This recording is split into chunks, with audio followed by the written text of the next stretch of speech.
Todo muy bien. Vamos a terminar ahora el carne, el primer archivito.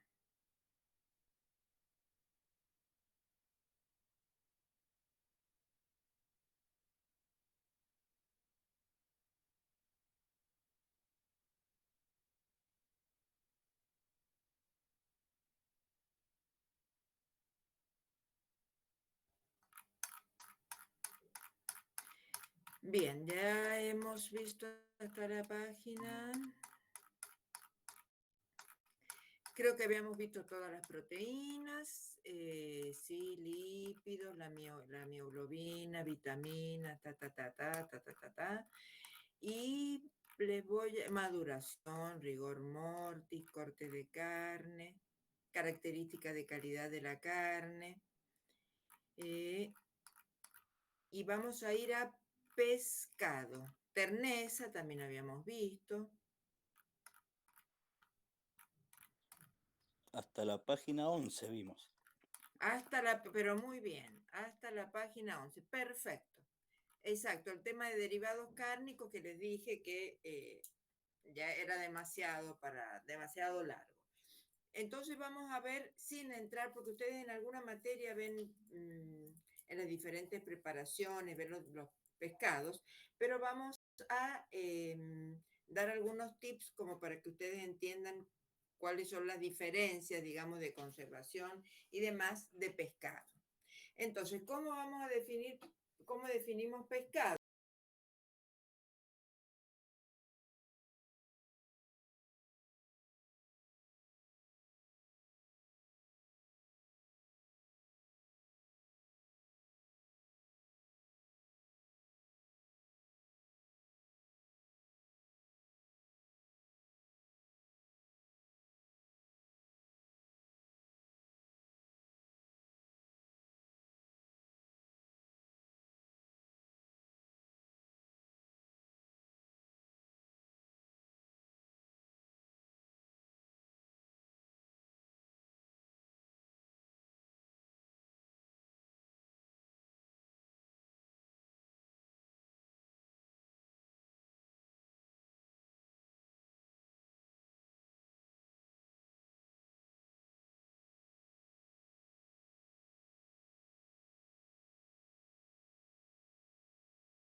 Después,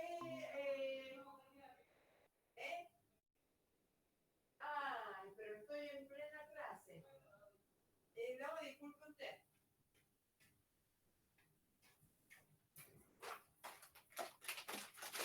Disculpen, chicos.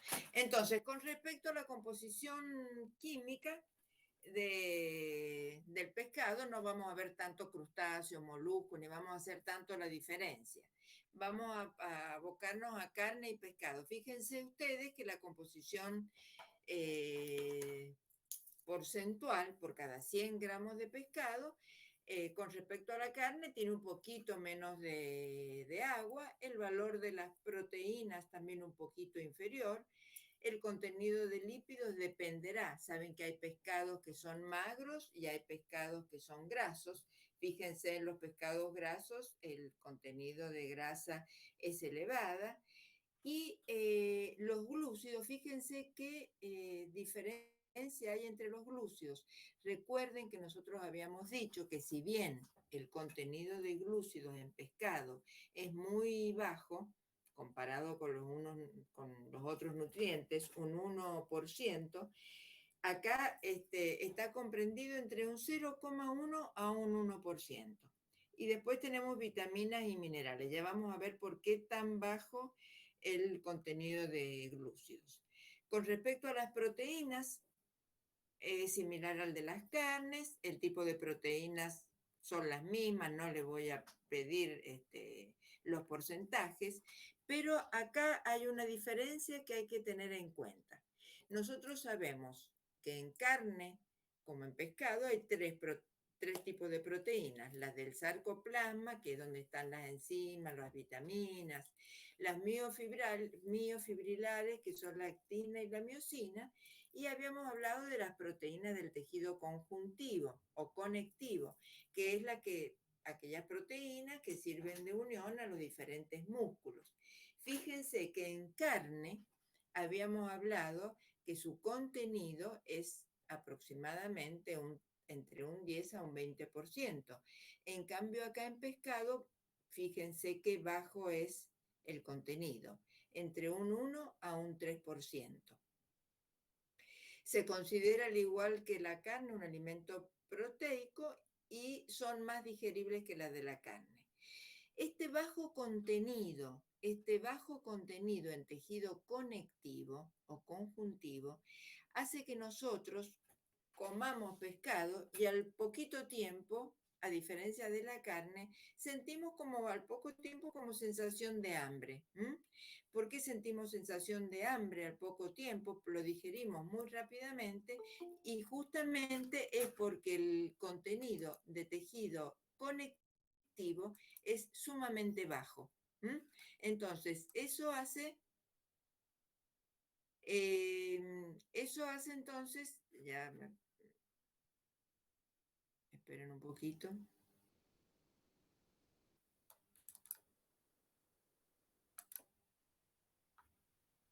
¿Se ve ahí el video? El video, siéntanme. Estoy con el micrófono apagado. ¿Se ve el archivo o no? No, profe, yo no lo veo. Me Ahora. aparece en ¿Ahora negro. sí? Ahora sí. Bien. Entonces, a lo que le tiene que prestar atención con respecto al pescado, entonces, que nos tiene que llamar la atención que los glúcidos es bajo y que la proteína del tejido conectivo o conjuntivo es también muy bajo. Entonces, esto explica que al poco tiempo de haberlo consumido tengamos hambre,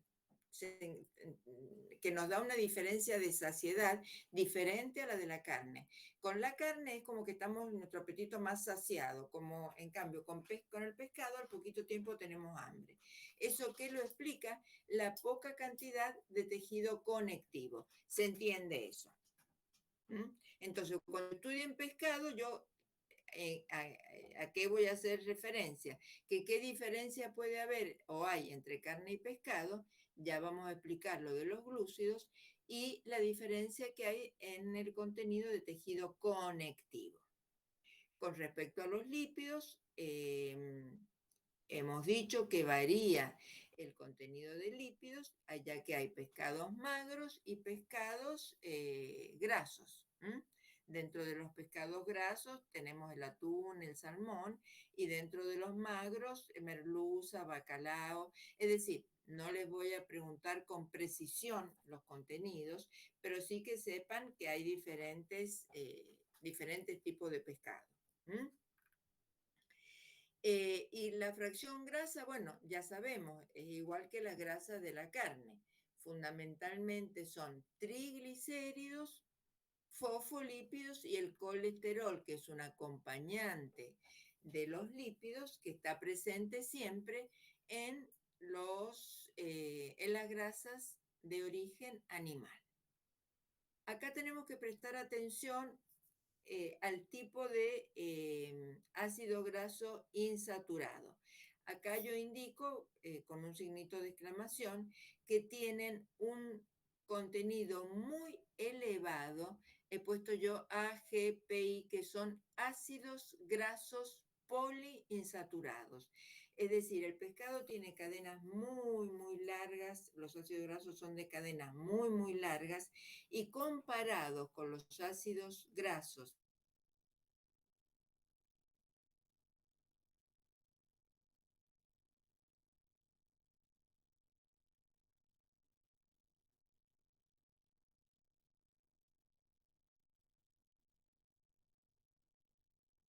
poliinsaturados, siempre vean lípidos, previenen las enfermedades cardiovasculares. Hasta ahí se entiende, por más que no lo hayan estudiado todavía. Simplemente quiero saber si el apunte se entiende. Sí, profe. Bueno, ahora nos vamos a los glúcidos.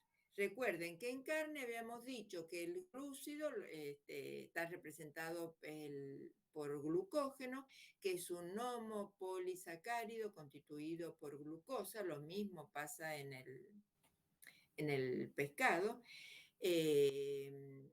Está constituido por glucógeno, y cuando vimos en la carne, dijimos que el contenido de glúcidos, si es muy inferior al 1%, significa que se trata de animales que han estado estresados o mal alimentados, siempre teniendo en cuenta que el glucógeno, una vez que el animal se sacrificó, por medio de un proceso bioquímico va a dar lugar a la formación de ácido láctico, y ese ácido láctico prevenía o previene las contaminaciones, entonces es importante. Pero en el caso de pescado es muy bajo, ya que durante la captura, cuando se captura, cuando se pesca el pez, es sometido a un gran estrés. El pez siente un gran estrés, pues se da cuenta que está por ser pescado. Entonces, es como que se consume su propio glucógeno, lo metaboliza y queda con una cantidad de glucógeno muy bajo. ¿Se entiende por qué entonces es tan bajo el contenido de glucógeno en los pescados? Porque cuando están por ser sometidos a la pesca, es decir, mientras son peces y van a ser pescados, el animal siente este tremendo estrés, entonces se consume su propio hidrato de carbono de reserva. Entonces, ¿qué pasará si consume en gran parte el glucógeno? ¿Qué les parece a ustedes que puede pasar comparado con la carne, haciendo referencia al proceso que se produce una vez que el animal fue sacrificado, digamos, que murió? La carne, ¿qué pasa con el glucógeno? Lo acabo de decir hace un ratito.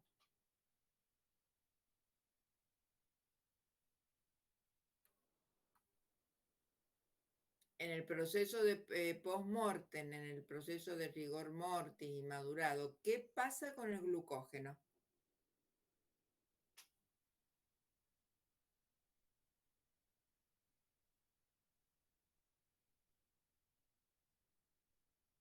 Habíamos visto que cese el aporte de oxígeno, que sobreviene el rigor mortis. ¿Y qué pasaba con el glucógeno? ¿Se produce ácido láctico? Perfecto, se produce ácido láctico, que es una forma de proteger a la carne de la contaminación. Si yo estoy diciendo que en el pescado el contenido de glucógeno, por la razón que expliqué, es muy bajo, ¿qué va a pasar con el ácido láctico? Va a haber poco ácido láctico, va a haber mucha disminución de pH, poca disminución de pH, si hay poco glucógeno.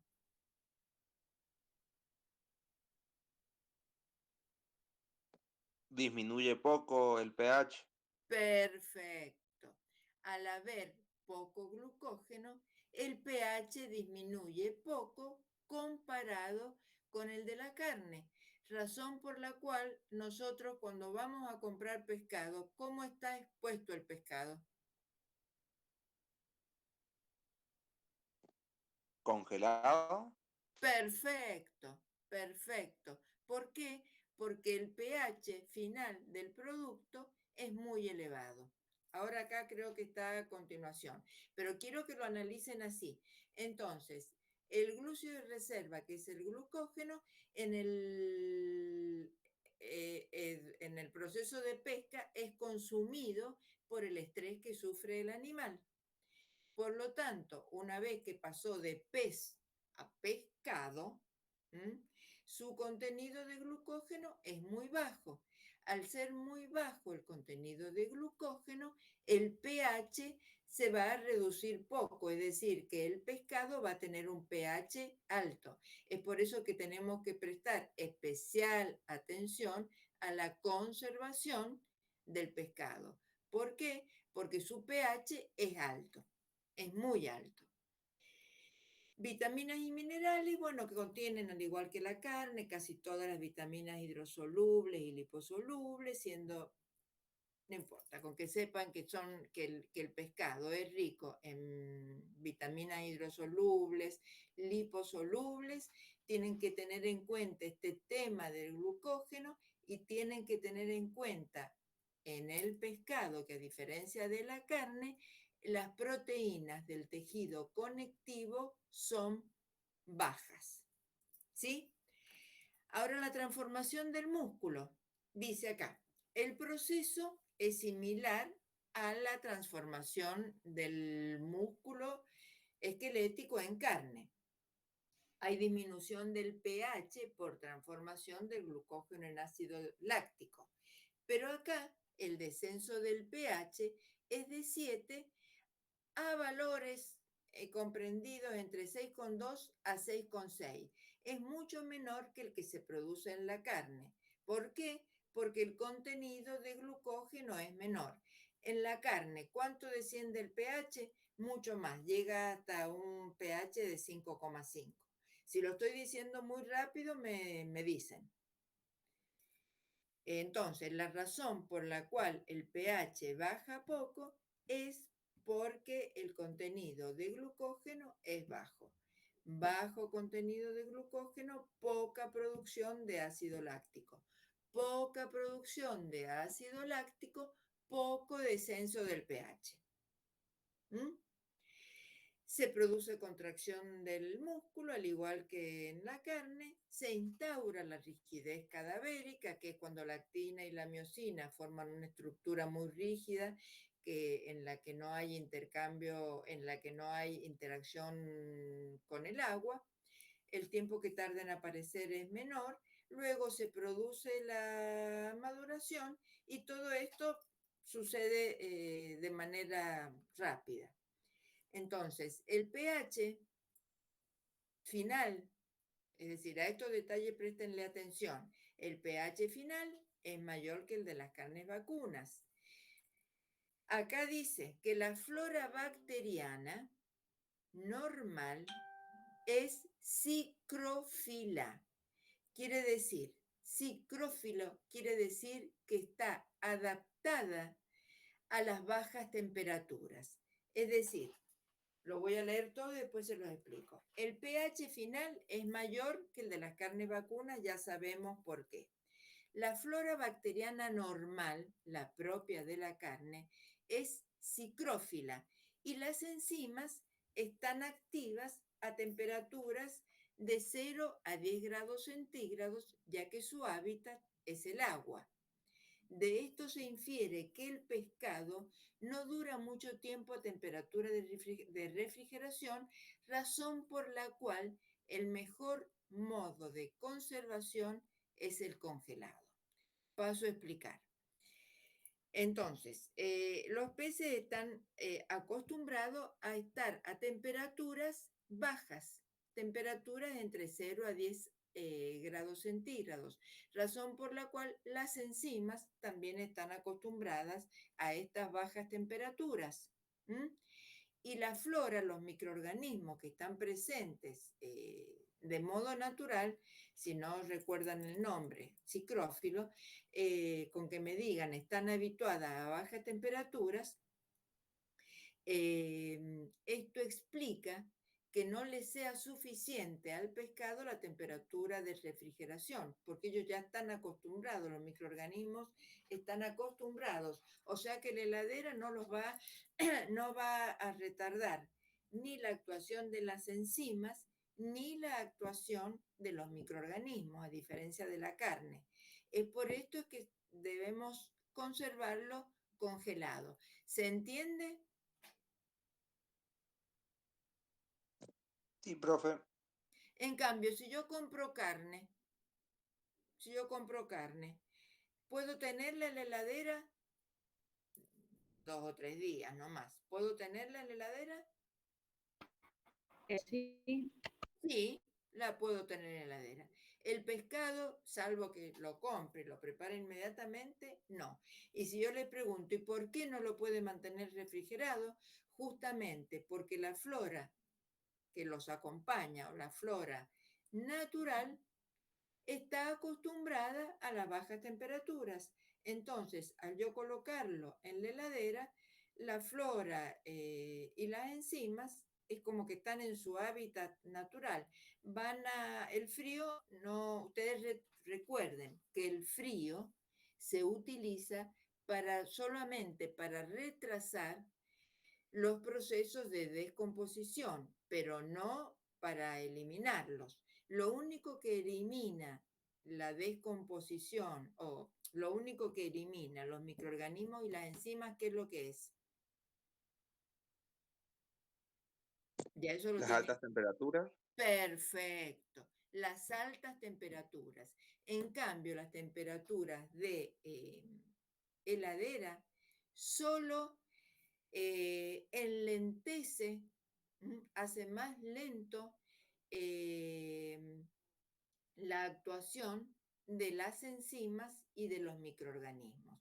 Pero obviamente no en todos los alimentos. Obviamente que el pescado es la excepción. ¿Por qué? Porque sus enzimas y sus microorganismos naturales ya están acostumbrados a las bajas temperaturas. ¿Se ha entendido? Sí, profe. Bien. sí, profe.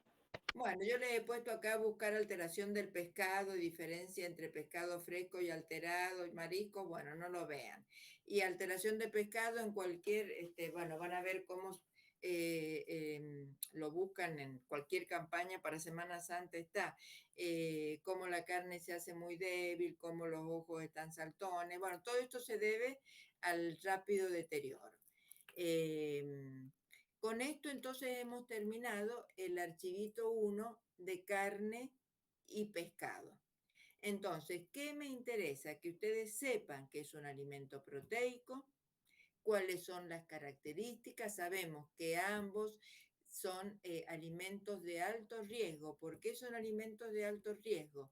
Si bien son alimentos proteicos, porque el contenido de proteínas comparado con otros alimentos es alto, el principal constituyente es el agua.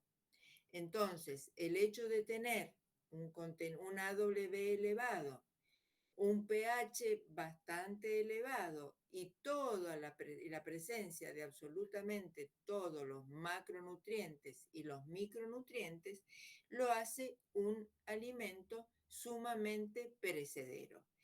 Después tienen que tener en cuenta, no de memoria, pero tienen que tener en cuenta la composición química, que el contenido de agua es alto, que las proteínas están en un 20%, que las grasas en un 3-4% o en pescado pueden llegar a 20%, y que los glúcidos, como es el glucógeno, será alrededor de 1% en carne y un poco menos en pescado, por lo que hemos considerado. ¿Y cuáles son las fracciones proteicas? Que es la rigidez cadavérica o el rigor mortis. Todo eso lo tienen que saber, aunque sea con sus propias palabras. ¿Y qué es la maduración? Que ya sabemos que la maduración es el proceso por el cual la carne o la carne de pescado adquiere sabores, olores y una textura característica.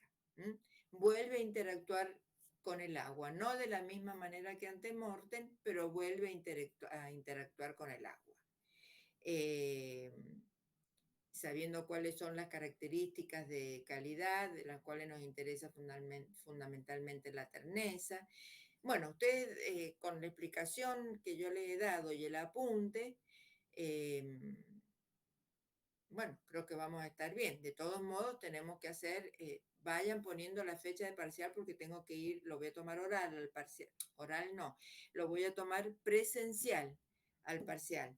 Así que vayan poniendo la fecha del parcial porque yo tengo que solicitar aula con antelación. Y una vez que terminemos huevo, ya podemos hacer la clase de consulta para los que quieran ir, eh, bueno, para poder rendir el parcial. Recuerden los chicos que no han mandado los, los esquemitas de mandarlos. Ahora vamos a pasar, hemos terminado este archivito, entonces ahora voy a presentar otro,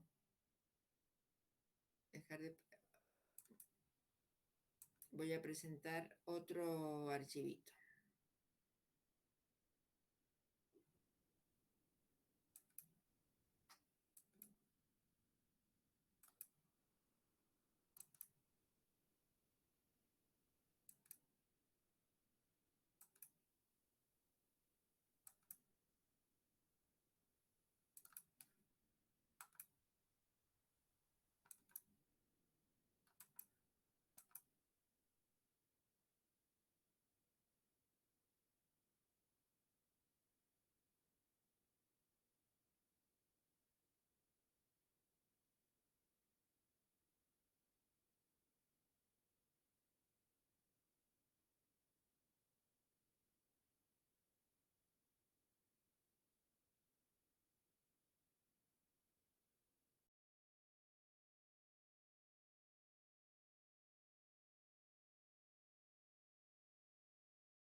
Comienzan, ahí se transforman, aparecen los caracteres organolépticos, sabor, aroma y demás, y que se utilizan para múltiples preparaciones culinarias. Al igual que la leche, está prohibido el agregado de aditivos, porque si estuviera permitido el agregado de aditivos en estos productos que son tan perecederos, es como que nosotros estaríamos ocultando las posibles alteraciones que podrían presentarse. Entonces recuerden que en carne y leche está prohibido el agregado de aditivos. ¿De qué manera se puede agregar o se puede cometer, vamos a decir, una adulteración con aditivos? Si fuera que nosotros vamos a cometer una adulteración, poniéndonos en contra del Código Alimentario Argentino, ¿qué aditivos les parece a ustedes que para cometer una adulteración podríamos agregar? Acá va, acá lo he puesto, fraudulentamente, es decir, como cometiendo un engaño al consumidor. ¿Qué tipo de aditivo elegirían y por qué lo agregarían? Teniendo en cuenta todas las condiciones intrínsecas. No sé si han visto ya en higiene los factores intrínsecos y los factores extrínsecos. ¿Lo han visto? Sí, profe. ¿Qué es lo que es lo intrínseco?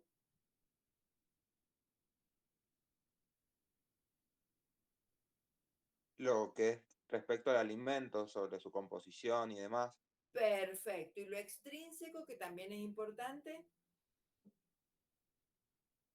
las condiciones ambientales y ese tipo Perfecto. de cosas.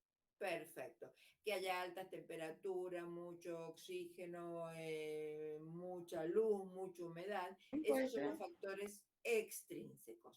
Pero nosotros ya sabemos, ya conocemos las condiciones intrínsecas. Ya sabemos, agua libre elevada, agua ligada baja que está unida a las proteínas, pH alto y todos los nutrientes. Entonces ya sabemos que es un alimento de alto riesgo.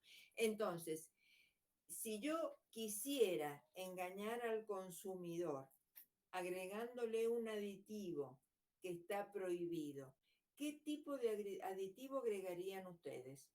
Sabiendo que los aditivos son aquellas sustancias que se agregan para mejorar, partiendo de materias primas no de óptima calidad, para mejorar sus condiciones, y dentro de los aditivos podemos tener colorantes, saborizantes.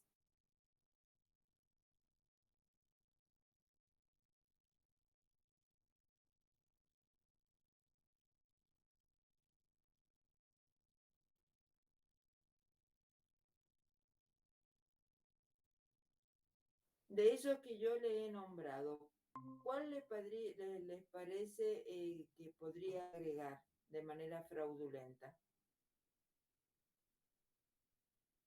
Colorantes, aromatizantes, conservantes, antioxidantes. Antioxidantes sería, elegiría yo. Podría ser antioxidante si fuera para proteger, digamos, la fracción grasa, que de todos modos, salvo en pescados grasos, no hay mucho.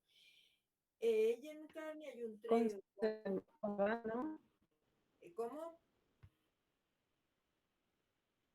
Conservantes, ¿no? Conservantes, exactamente. En leche o en carne, si yo voy a elegir para engañar al consumidor un aditivo, sería un conservante, alguna sustancia que prolongue la vida útil del alimento, retrasando, por ejemplo, el desarrollo microbiano. Pero como estos son alimentos de alto consumo, por la población en general, incluidos niños, no está permitido en este tipo de alimentos el agregado de conservantes. Entonces recuerden que leche y carne y pescado son alimentos en los que está prohibido el uso de aditivos. Con respecto a los cortes, bueno, lo van a ver en la cocina después, no le voy a dar tanto importancia, que son de mejor calidad los cortes traseros y demás. A ver, ¿a qué le voy a dar importancia? A los métodos de conservación.